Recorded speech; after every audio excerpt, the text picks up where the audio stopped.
Hello friends, welcome back to our channel. Today I am here to explain you the 7th lesson of the Inter First Year English textbook, that is the first 4 minutes. In this you see the narrator or the author himself narrating how he felt in those 4 minutes when he was running a race. Not exactly 4 minutes, it's less than 4 minutes. So let's get started. About the writer, Mr. Roger Bannister. He is the writer as well as the person in the story, in the essay. He is the protagonist in the story. Dr. Roger Bannister was an English athlete as well as a medical professional. He was the first man to run the race of 1 mile in 3 minutes 59.4 seconds. That means less than 4 minutes. He did this at Oxford in England on May 6, 1954. And in this lesson, we are going to see how he felt, what was his inner emotions, what are all the thoughts that were running in his mind, what are all the things that happened around him, how he is narrating it. Yes, let's get started. Failure is as exciting to watch as success, provided the effort is absolutely genuine and complete. Now look, we watch the sports person playing. One wins and the others lose, or the other loses. But when both of them are at the same speed, same pace, both are competing very effectively and the race is very tough, then there is a lot of excitement, lot of interest, lot of delight. Yeah, and then, but the spectators means those who are looking, that is the audience.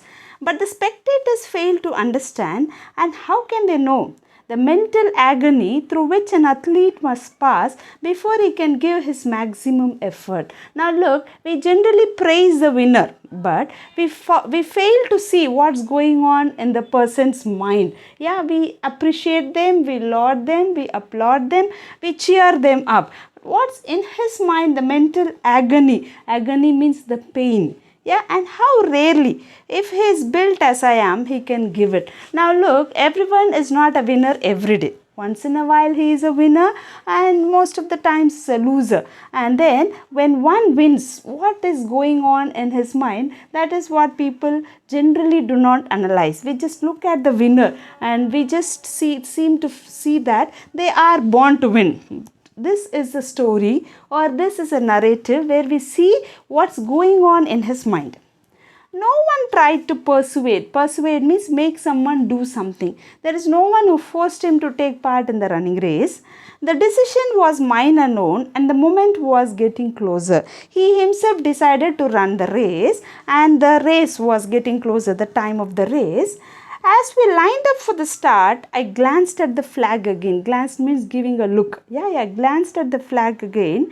It fluttered more gently now, and the scene from Shaw's St. John flashed through my mind. How she, at her desperate moment, waited for the wind to change. Now, this is a reference from Joan of Arc, St. John, about whom Bernard Shaw had written. So, he is relating his situation. How Joan looked at the wind to change its course of direction, the same way he was looking at the flag for a change. Yes, the wind was dropping slightly. Yeah, there was a slight change in the wind. This was the moment when I made my decision. The attempt was on. Now he decided to run the race. Yeah, there was complete silence on the ground. A false start. I felt angry that precious moments during the lull in the wind might be slipping by. Now look, there was some complete silence on the ground. Everyone was silently watching for those rare moments when the athletes are going to run the race. A false start. I felt angry that precious moments during the lull in the wind might be slipping, but there was some sort of strange feelings going on in his mind when the wind was moving slowly. The gun fired a second time. Now you know when the running race starts, they fire the gun. Yeah, the gun fired the second time. Brasher went into the lead. and I slipped in effortlessly behind him, feeling tremendously full of running. Now look, Brasher was at the leading point. He was at the first place, and Mr. Bannister was maybe in the second or third place. The lead was by Brasher, and he was running faster. My legs seemed to meet no resistance at all, as if propelled by some unknown force. Now, what he is telling is the legs were not in his control at all. They were working on their own. They were running in their own speed. We seemed to be going so slowly. Impatiently, I shouted, "Faster!" But Brasher kept his head and did not change the pace. Now, they were all running in the same speed. Actually, their aim is to beat the record of running the 1 mile race in 4 minutes. That is, they want to run it in less than 4 minutes. That is their aim. It may be any of them. Yeah, so that was a challenge over there. So he was telling Brasher to run faster, but Brasher did not pick up speed, or he did not slow down. He was on the same speed. Pace means speed. I went on worrying until I heard the first lap time, 57.5 seconds. He was very much worried if they can do it or can't do it. Then he heard the sound, 57.5 seconds. In the excitement, my knowledge of pace deserted me. Now, there is always a ticking clock in our mind which measures our speed, measures the time. That he says that knowledge of pace, knowledge of speed left him. Yeah, it stopped working. Brasher could have run the first quarter in 55 seconds without my realizing it, but I should have had to pay for it later. Now look, Brasher was running faster, but I have to run faster than him. I have to pick up speed. This is what was the inner voice of him. At 1.5 laps, I was still worrying about the pace. A voice shouting, "Relax," penetrated into me above the noise of the crowd. Now look, generally when there is a running race, it is in a circle. They run in a circular way, and there are audience. The crowd stands all around and they keep cheering, and the crowd might have been cheering any one of them. They might be telling, "Run Bannister, run," or "Run Brasher, run." But there was a sound which came out of the crowd, which was very much loud enough that he could hear. And what was that sound? That sound said to relax. Yeah. And then I learned afterwards it was stamps. Unconsciously, I obeyed. If the speed was wrong, it was too late to do anything about it. So why worry? I was relaxing so much that my mind seemed almost detached from my body. There was no strain. Now look, he wasn't fast enough. Of course, he wasn't fast enough. Now, what's the use of getting tensed? There's nothing that he can do. Time which is gone is already gone. There is no use of getting tensed. So, at 1.5 laps, I was still worrying about the pace. A voice shouting, "Relax," penetrated into me above the noise of the crowd. I learnt afterwards it was stamps. Unconsciously, I obeyed. If the speed was wrong, it was too late to do anything about it, so why worry? I was relaxing so much that my mind seemed almost detached from my body. There was no strain. Now look, he started relaxing. That means he did not start relaxing physically. He says the mind was detached from the body. Detached means separated. The opposite of detached is attach. Attach opposite is detached. So what he is telling, he was relaxing mentally, but physically he was active. He was running as fast as he could. So that was the best point. If he was relaxing both physically and mentally, it was very dangerous. But here he was relaxing mentally, that helped him a lot. Whereas physically he was active, that too helped him a lot. Yeah. And then I barely noticed the half mile passed in 1 minute 58 seconds. Nor when round the next bend, Chataway went into the lead. Now look, he crossed the half mile in 1 minute 58 seconds, and now instead of Brasher, Chataway took the lead. He was at the first place. At 3/4 of a mile, the effort was still barely perceptible. The time was 3 minutes 7 seconds. And by now the crowd were roaring. Somehow I had to run that last lap in 59 seconds. Now look, he had just very less time to cross the next 1/4 of the mile. Okay, so he had to give his best. He had to prove himself. Chataway led round the next bend and then I pounced. Pounced means jumped. Then I pounced past him at the beginning of the back, straight 300 yards from the finish. Now look, he overtook Chataway, he overtook Brasher, and he came to the lead because he wanted to prove. Yeah, and then I had a moment of mixed joy and anguish. Anguish means pain. When my mind took over, now the mind was relaxing so far. Now the mind started getting active. It raced well ahead of my body and drew my body compellingly forward. Now look, when the mind got activated, it got activated so fast that it started working more than his legs. That is, the mental speed was more than the physical speed.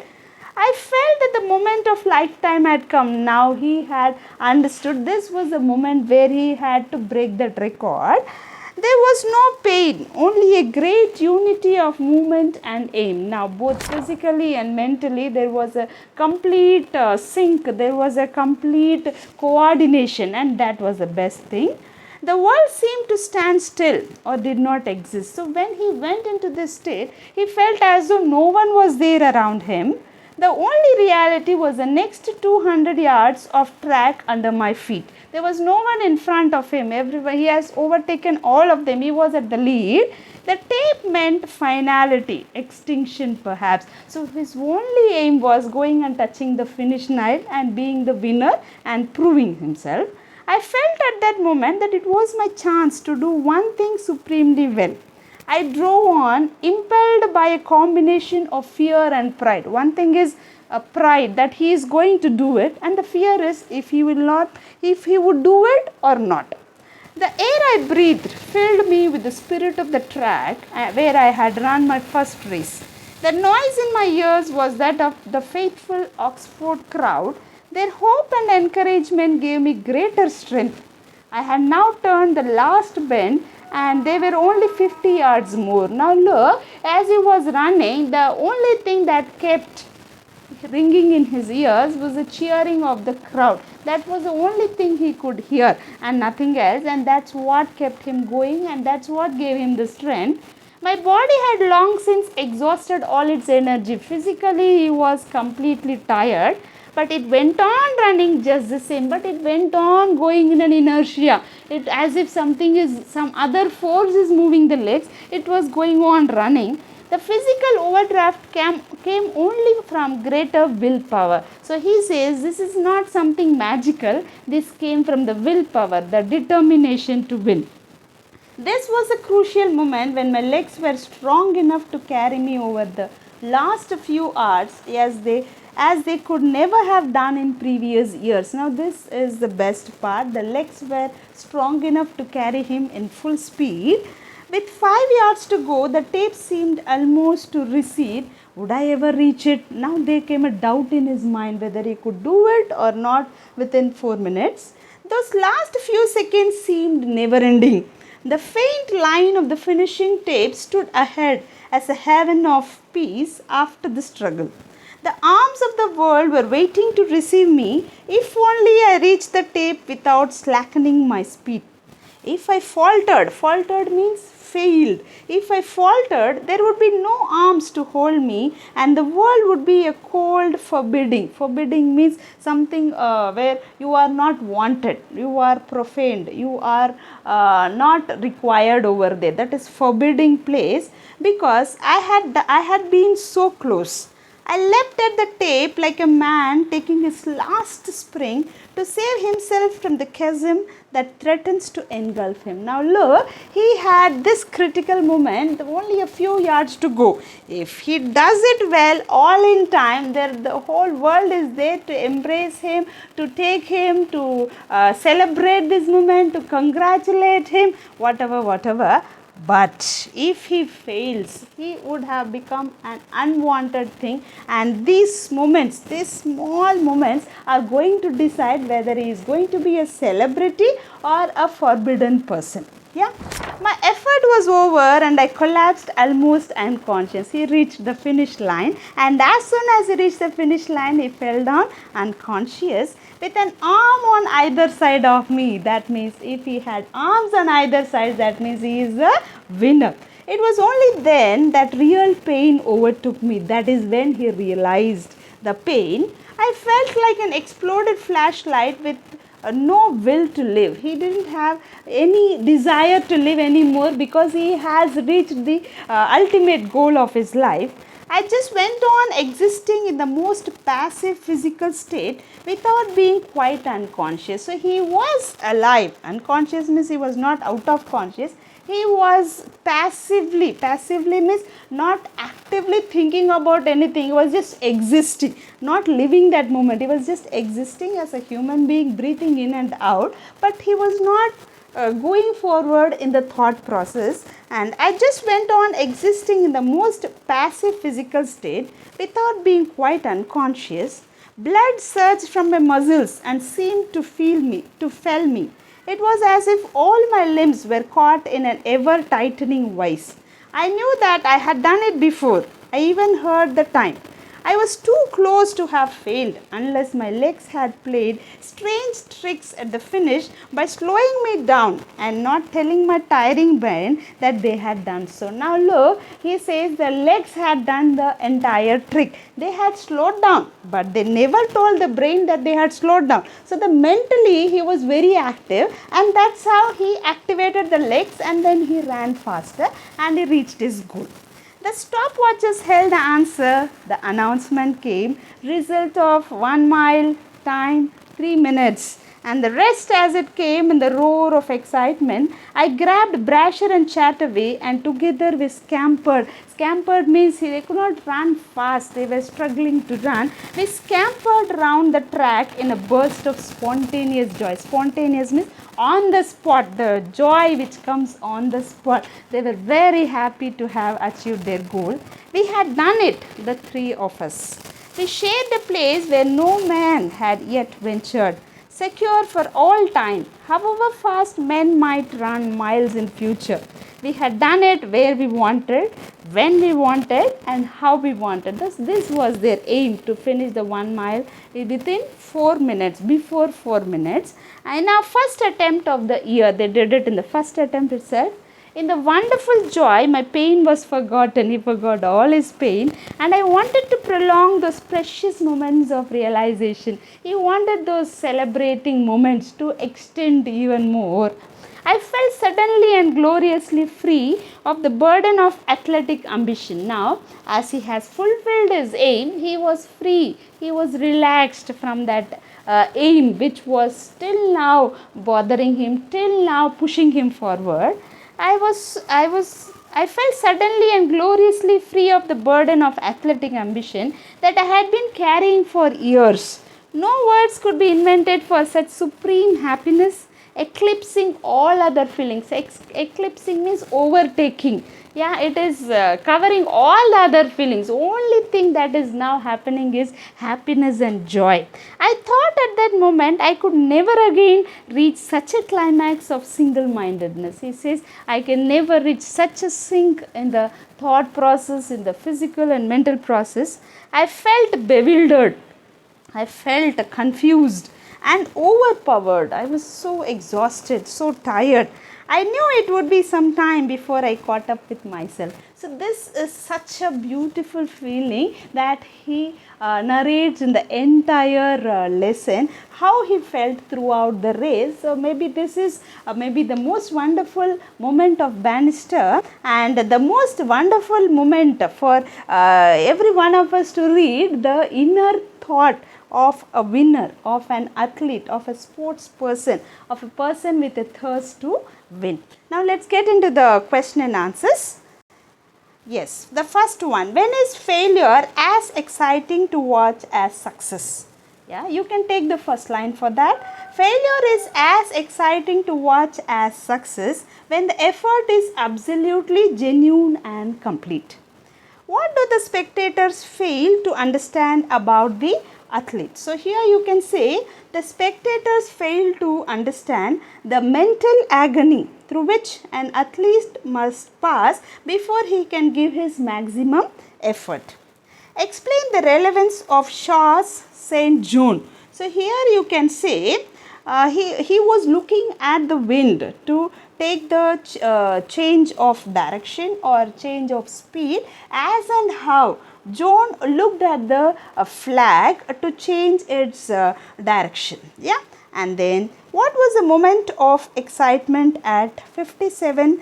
What was the moment of excitement at 57.5 seconds? Here you can say he was worried when till he heard the first 57.5 seconds. At 57.5 seconds, his knowledge of pace deserted him. Yeah, and Brasher had run the first quarter in 55 seconds. Yeah, and then going to the next, yeah, who encouraged Bannister to relax? Did it help the athlete? Who encouraged him to relax? Yes, it was a voice shouting. Whose voice was that? Stamford's. Stamford's encouraged Bannister to relax. Did it help the athlete? Yes, of course it did. Now we will go to the second segment. When did Chataway take the lead? When did he take the lead? Here, after passing half mile in 1 minute 58 seconds, Chataway took the lead. What was the moment of joy for Bannister? What was the joyful moment for Bannister? Here it is when he pounced past Chataway at the beginning of the back straight 300 yards from the finish. That was the joyful moment for Bannister. And then who encouraged him to keep going? What was the encouragement? The crowd. Which crowd? Oxford crowd. The Oxford crowd encouraged him to keep going.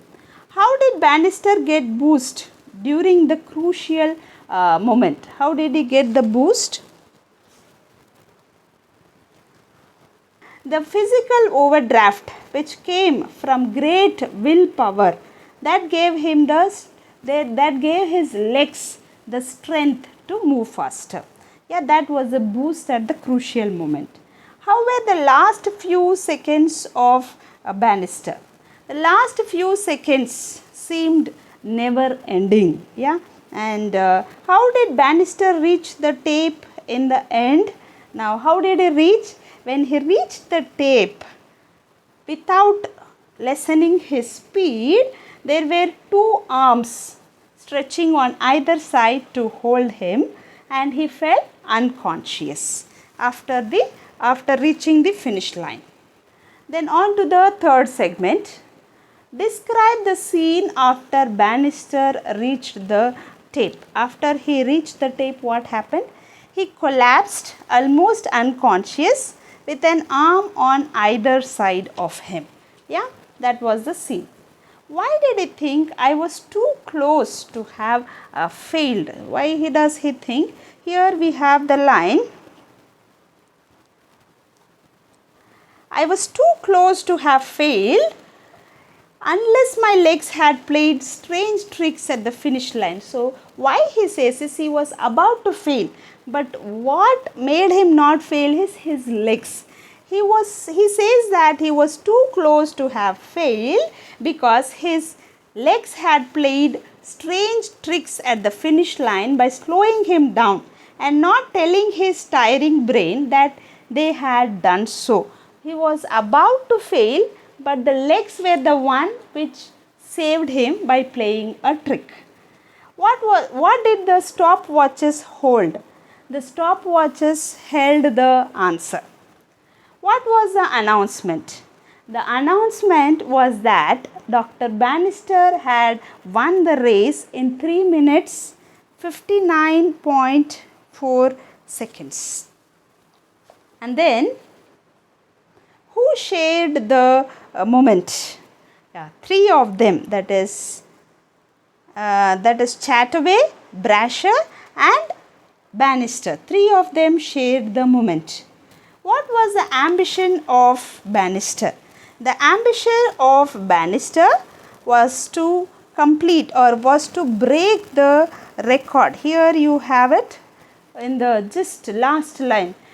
His aim was to break the 4-minute barrier or the 4-minute record. That is, his aim was to complete running 1 mile in less than 4 minutes. His aim was to complete running 1 mile in less than 4 minutes. That was his ambition.